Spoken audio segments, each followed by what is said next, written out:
خطبہ نمبر 33 آپ علیہ السلام کے خطبے کا ایک حصہ۔ اہل بصرہ سے جہاد کے لیے نکلتے وقت، جس میں آپ علیہ السلام نے رسولوں کی بعثت کی حکمت اور پھر اپنی فضیلت اور خوارج کی رذیلت کا ذکر کیا ہے۔ بسم اللہ الرحمن الرحیم۔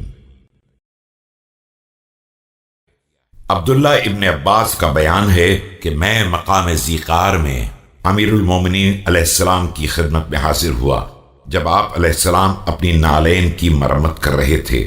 آپ نے فرمایا، ابن عباس، ان جوتیوں کی کیا قیمت ہے؟ میں نے عرض کیا کہ کچھ نہیں۔ فرمایا کہ خدا کی قسم، یہ مجھے تمہاری حکومت سے زیادہ عزیز ہیں، مگر یہ کہ حکومت کے ذریعے میں کسی حق کو قائم کر سکوں یا کسی باطل کو دفع کر سکوں۔ اس کے بعد لوگوں کے درمیان آ کر یہ خطبہ ارشاد فرمایا۔ اللہ نے حضرت محمد صلی اللہ علیہ وآلہ وسلم کو اس وقت مبعوث کیا جب عربوں میں کوئی نہ آسمانی کتاب پڑھنا جانتا تھا اور نہ نبوت کا دعوے دار تھا۔ آپ صلی اللہ علیہ وآلہ وسلم نے لوگوں کو کھینچ کر ان کے مقام تک پہنچایا اور انہیں منزل نجات سے آشنا بنا دیا، یہاں تک کہ ان کی کجی درست ہو گئی اور ان کے حالات استوار ہو گئے۔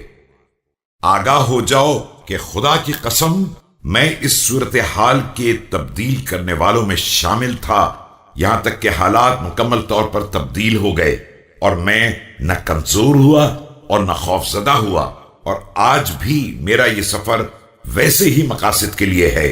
میں باطل کے شکم کو چاک کر کے اس کے پہلو سے وہ حق نکال لوں گا جسے اس نے مظالم کی تہوں میں چھپا دیا ہے۔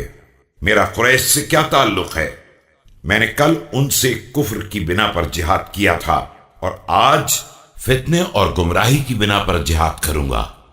میں ان کا پرانا مد مقابل ہوں اور آج بھی ان کے مقابلے پر تیار ہوں۔ خدا کی قسم، قریش کو ہم سے کوئی عداوت نہیں ہے، مگر یہ کہ پروردگار نے ہمیں منتخب قرار دیا ہے اور ہم نے ان کو اپنی جماعت میں داخل کرنا چاہا تو وہ ان اشعار کے مصداق ہو گئے۔ ہماری جاں کی قسم، یہ شراب ناب صباح، یہ چرب چرب غذائیں ہمارا صدقہ ہیں۔ ہم ہی نے تم کو یہ ساری بلندیاں دی ہیں، وگرنہ تیغ و سنا بس ہمارا حصہ ہیں۔